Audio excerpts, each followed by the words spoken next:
Hello guys, you're welcome. You're welcome. This is Quest Coaching Complaint and this is Dr. Oluwatosin Olonite. Welcome once again. And so we started the purpose clarity session and we've started, this is class 2, so we'll give a run up on class 1 and then we'll proceed. Welcome once again.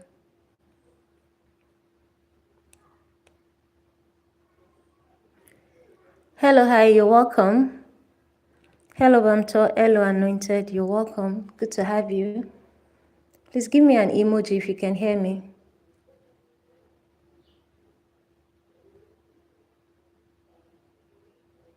All right, thank you very much. So last class, we talked about the foundations, which is the definition of purpose, which simply means the reason for your existence, the reason why you exist, what God has created you to do. And then please double tap on the screen. Thank you very much.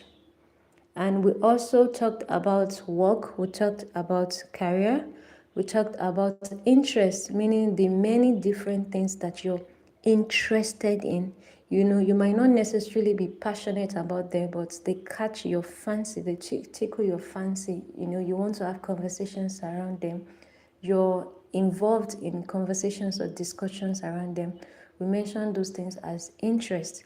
Now, out of these many interests, we have interest that keeps recurring year in, year out, interests that do not fade away with time. And we'll call those one passion. All right. And then the coursework was to highlight all the interests, all the things you find yourself interested in, and then to, cone down to 3 of them, and now to pick one that is the most passionate of the 3 interests that you are most involved in. So that was the summary of, and then we'll call that the core values hierarchy, how to arrange your values or your interest in order of priority or in the order of your interests. We talked about natural strengths, that's talent, versus the skill that you learned in school. And we asked you to give examples of real life models, all right, and then accountability partner, where we paired everyone into, everyone was made into pairs and you have your class body per se that will help you along this journey. So today is class 2 and we are uncovering passion. All right, we've talked about interest, the many things you liked, whether you're so interested in them or you just like to talk about them, but nothing too deep about that. And now we are talking about passion today. Like I said last time, please give me a thumbs up if you're with me and double tap the screen. Double tap on the screen, please. Thank you very much. Give me an emoji. Give me a fire emoji if you can hear me, please.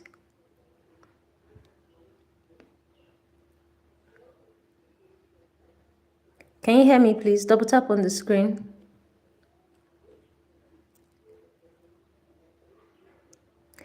All right, so now we're talking about identifying your passions. Identifying your passions, as well as identifying your audience. Thank you, Ebube.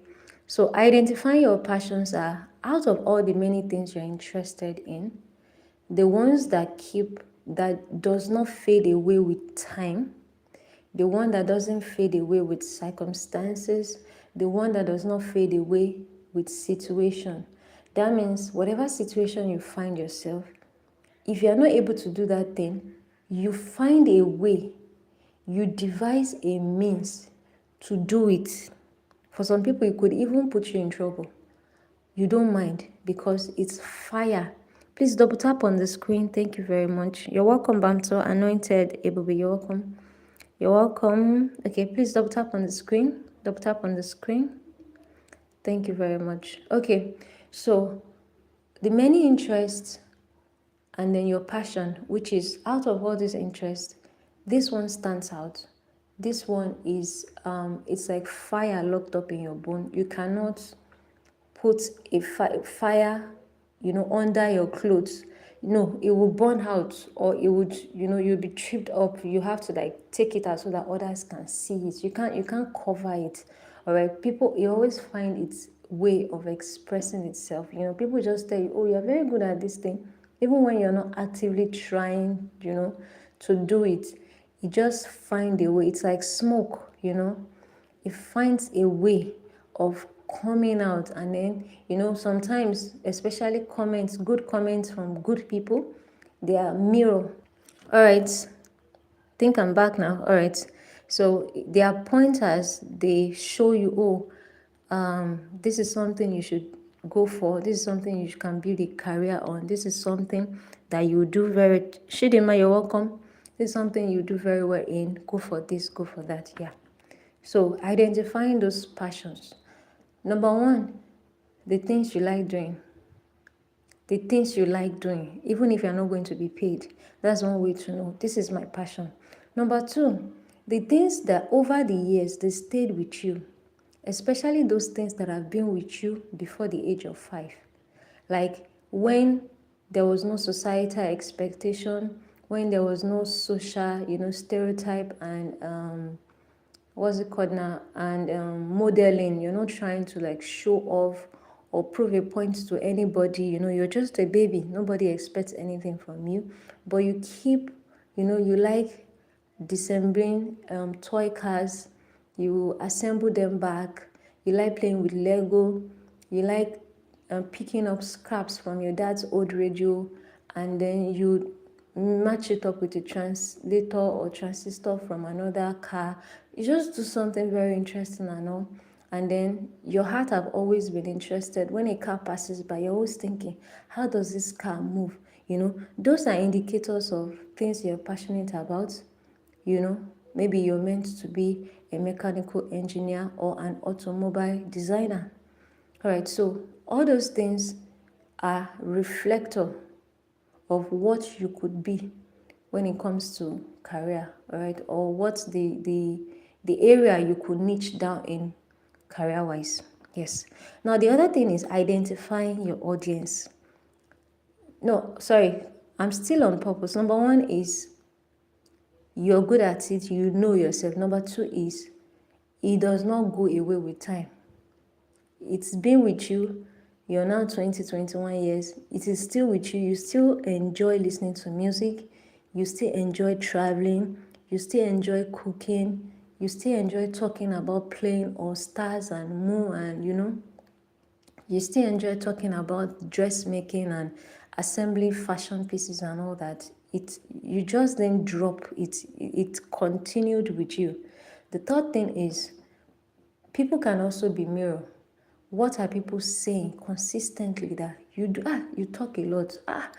Sometimes it can be a critical comment, but it's also a pointer. So both good and bad comments, they are also pointer. But as much as possible, you should try as much as possible to pay attention to the comments coming from good people.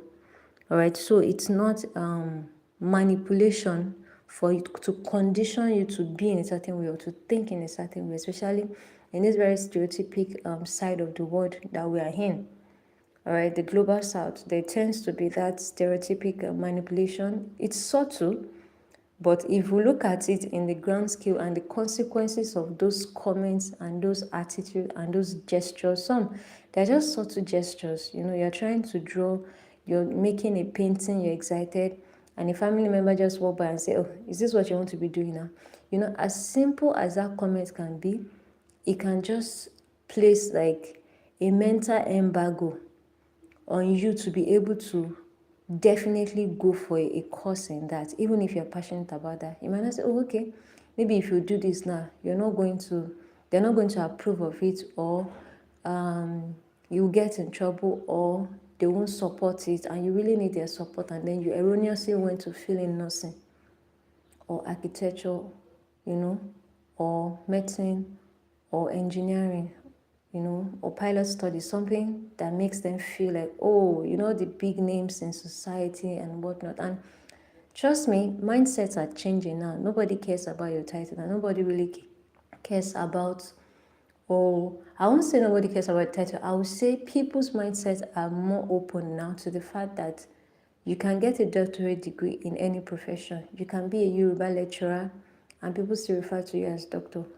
You get my point? So no one is obsessed anymore with, oh, you just want to bear the doctor title, and then instead of you to go for fine arts or fashion design or textile, design and or psychology or philosophy, you went to pick medicine just because you're so obsessed with our society, really.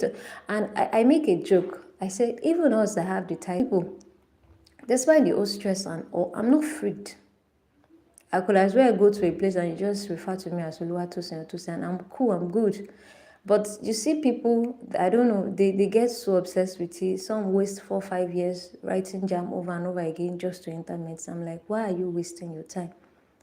The fact that you kept writing this over and over means two things. Number one, really, maybe you are really, really, really interested in it. But trust me, 90% of people that keep writing jam over and over, picking medicine, they are not supposed to be in medicine.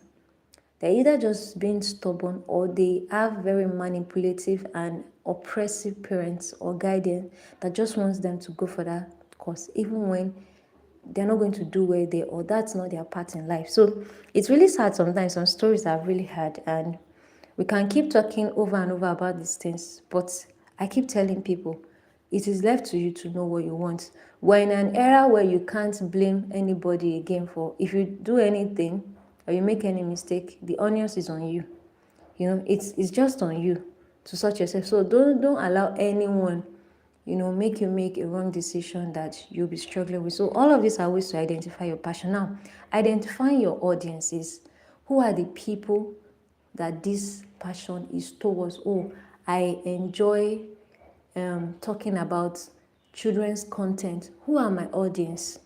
Your audience in that instant, in this context I said, your audience are in two layers. One, the children themselves, the toddlers that like the cartoon or the animation stuff that you want to be producing that talks about African morals, respect, taking care of community, teamwork, taking care of the elderly and whatnot. The children are your target audience, but they are not the one, they can't go and buy, so they can't subscribe to a plan on YouTube channel. They can't go and buy iPad or tablets themselves. It's still the parents. So you have to know that sometimes in identifying your audience, we have subsets. If you're still with me, give the fire emoji or the thumbs up. Thank you very much. All right, so you have to identify who is who. All right, of all your what's it called, your target audience. You have to identify the different subsets that they belong to. Now, the main one is what I coined the Ikigai concept. All right, I've dropped it on the group page, the Purpose Clarity group page. All right, and it means the Ikigai concept means, thank you very much. It means it's a Japanese concept that means a reason for being. It's just like the definition of purpose, right? It means a reason for being, meaning the reason why you exist. That's the meaning of Ikigai. Simply put that way.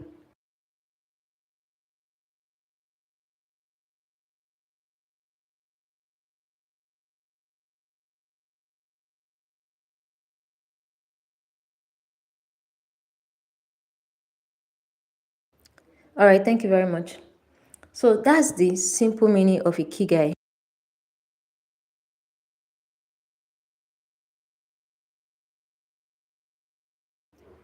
And this concept, it has to do with four major aspects of your life. All right? The four major aspects of your life, which are number one, what you love to do. What you love doing, that's number one.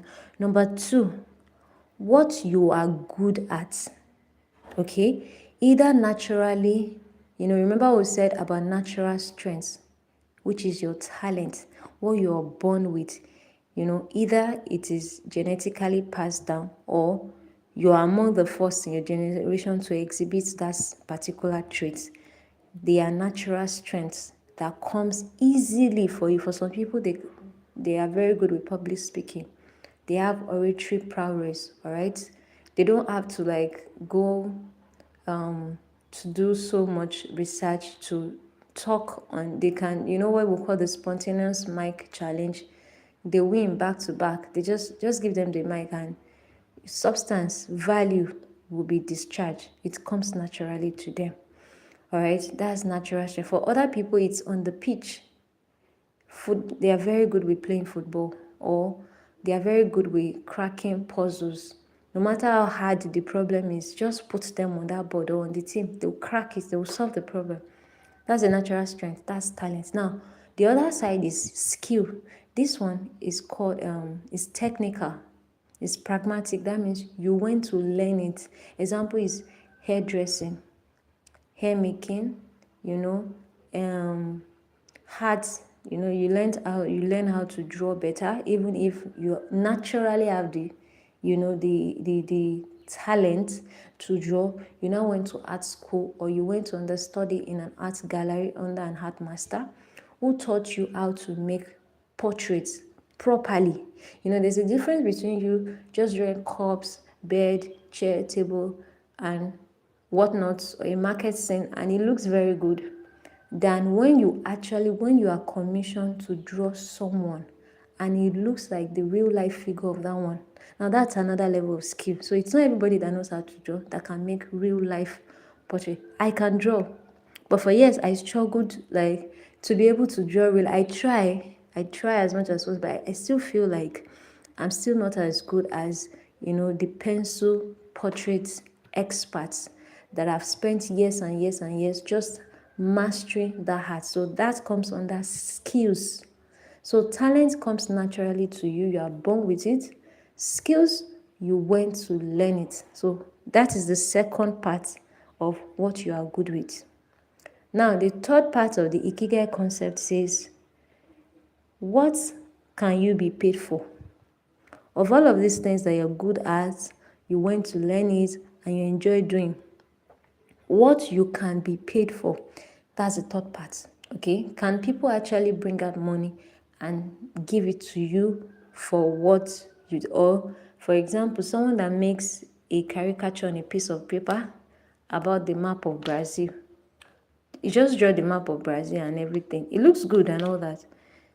You don't expect a primary school, let me not say primary school, you don't expect someone in fashion industry, she has a business in Lagos and all. What does she have to do with that kind of a painting or a drawing? It's not connected.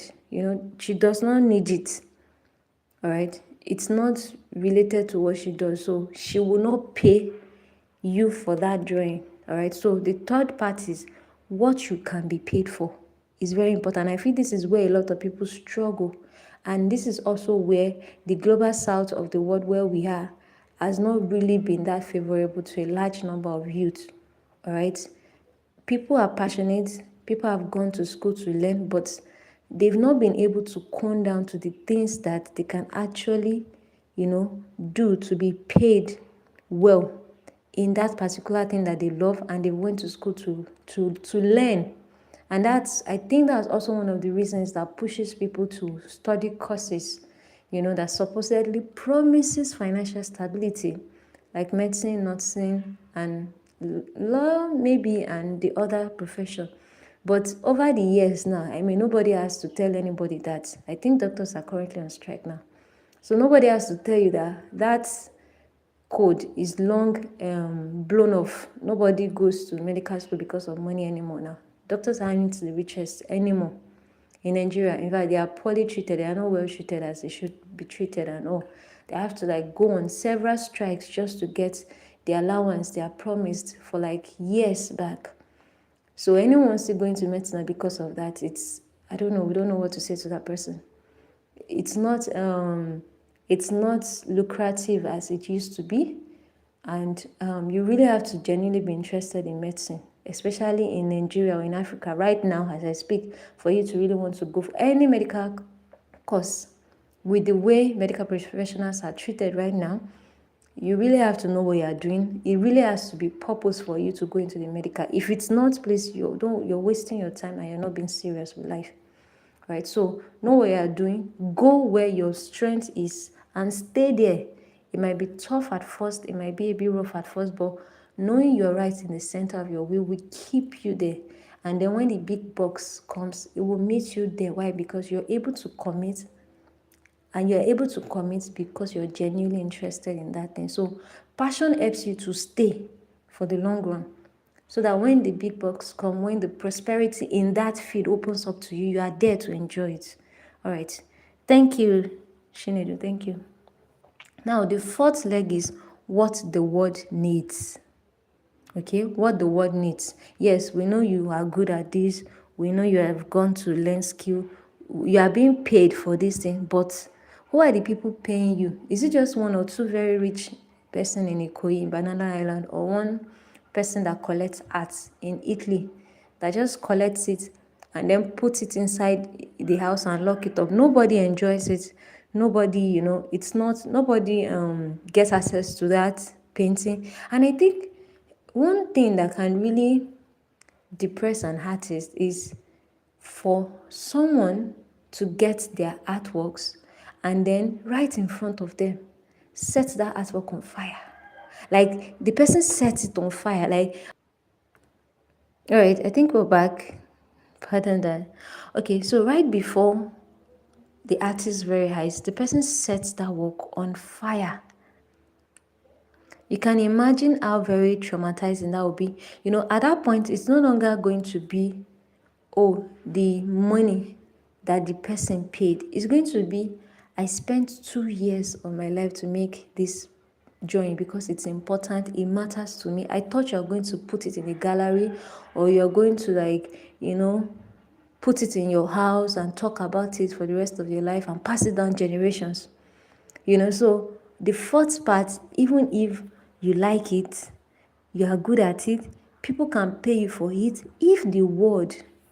If it's not touching, if it's not creating an impact in the world beyond the money you've made from it, you are still going to feel a sense of dissatisfaction and unfulfillment, that it can be so terrible. That's why you hear of some people that are so rich and they committed suicide. Why? Because they've not found a reason for their existence. They've not found a reason for living. Yes, they are rich, they have yachts, they have some of them have several wives, different children all over the world, different estates, this, that, but they are still very, very unfulfilled. All right.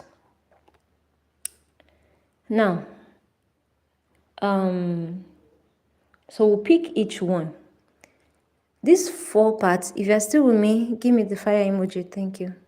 So all of these 4 parts, they are represented by a circle. So we have 4 circles, okay? Now, sometimes 3 circles intercept at a point, and that represents something. But the point where the 4 circles, thank you, anointed, intercept, where circle 1, circle 3, 2, circle 3, and circle 4, where the 4 of them intercept, the core, the center of that whole interception is called the core of purpose. That's the Ikigai. That at that point, the center where you have all these 4 cycles overlapping themselves, where the 4 circles are checked. That means you love doing it. You are good at it. You are very good at it. You're an expert at it. That gives you fulfillment. You feel, your handiwork. You have something to wake up every morning to do. You don't feel useless. Yes, let me put it that way. You don't feel like you're not useful or you're not doing something with your life and time. You are skilled. The third part is people are paying you. You're not frustrated. The work you are doing is enough to take care of your livelihood. You don't have to go around borrowing. You don't have to struggle with survival or your basic needs. All right? Your needs are taken care of with the money. You don't have to do 3, 4, 5 jobs. No, just that 1 job or 2 at most is enough. It balances up, except you want to diversify your wealth, your wealth portfolio or your income streams to increase your wealth portfolio.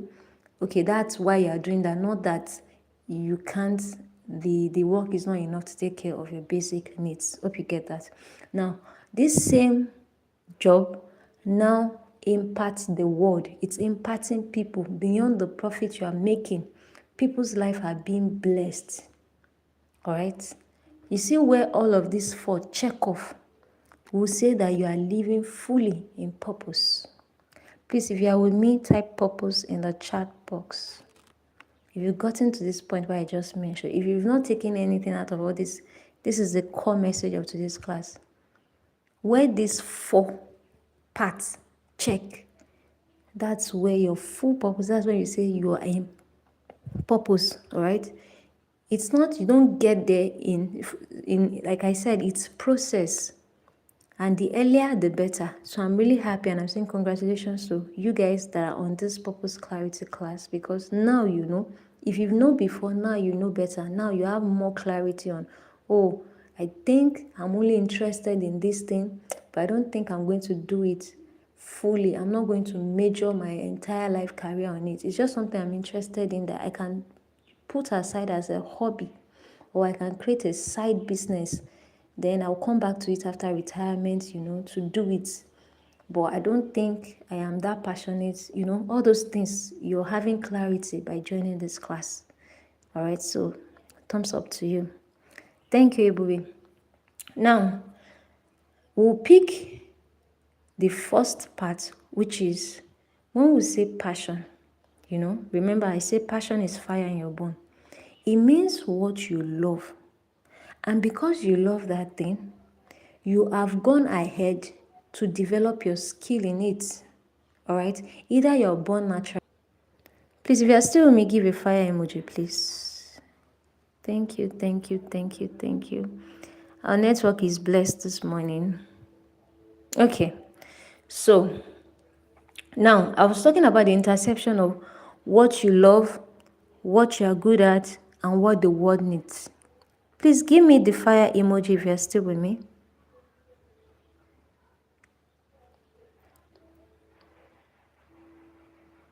Give me the fire emoji, please. Thank you. Now, these 3 intersection, you love it, you are good at it, the world needs it, but you are not being paid for it. You are delighted, there is fullness of heart, but there is no wealth. You struggle with financial stability. All right? Now, all of these things that we've talked about, the intersection of 2 cycles where we have your profession, your passion, your mission, and your vocation. Thank you, Anointed, as well as the interception of the 3 different sets of cycle where you are satisfied but there's feeling of uselessness if the world does not need it, or you are comfortable, there's feeling of emptiness, if you don't love doing it, or you're excited about it but you have a sense of uncertainty and brand mistrust. Why? Because you are not really good at that thing, even though you love it. You've not taken time to build your skill. And then the 4th one is you love it, you are good at it, the world needs it, but nobody is paying you for it. So you are delighted, there's fullness of heart, but there is no financial stability or way to build wealth. Okay, now you see the intersection of all this cycle, the 4 cycles of you love it, you are good at it, you've gone to work on your natural talent, you develop your skill, you fine-tune your skill either by learning it on your own, going to study under a master, or going to school proper to have a degree, OND, HND in that field, and you can be paid for it. You are paid reasonably well. Either you are employed or you are a self-employer, all right? Or you are co-founding a startup with another person. Money is coming in, all right, through that platform. And then the 4th thing is you're actually making impact. It's not just a selfish endeavor. It's not just one random thing that you want to do to just prove a point. You're actually making impact. You're touching people's life through that platform, through that whole system of work that you've created. All right, where all these 4 cycles intersect, that is called the concept of Ikigai. At the core of the 4 of this is you fulfilling purpose fully. And it takes time, all right? It takes a while. All right, and that's why I'm going to say it again. I'm congratulating you guys. All right, it's beautiful that you guys are here and you're hearing this. So, but don't beat up yourself. If you're already on track, ask yourself, how can I improve? If you're not on track, ask yourself, how can I reroute myself back on the path of purpose and start doing what is right? What can I do today, this point right now? What can I do in 1 week? What can I do in 2 months, in 6 months, in 1 year? All right, to take myself back full cycle to the path of purpose. All right, trust me, whatever it is that you want to do, it must be in purpose for you to be fulfilled in life. All right, so I think that's it. So our first work for today is find the intersection between the things you like and what the world needs. All right, find the things that you find the intersection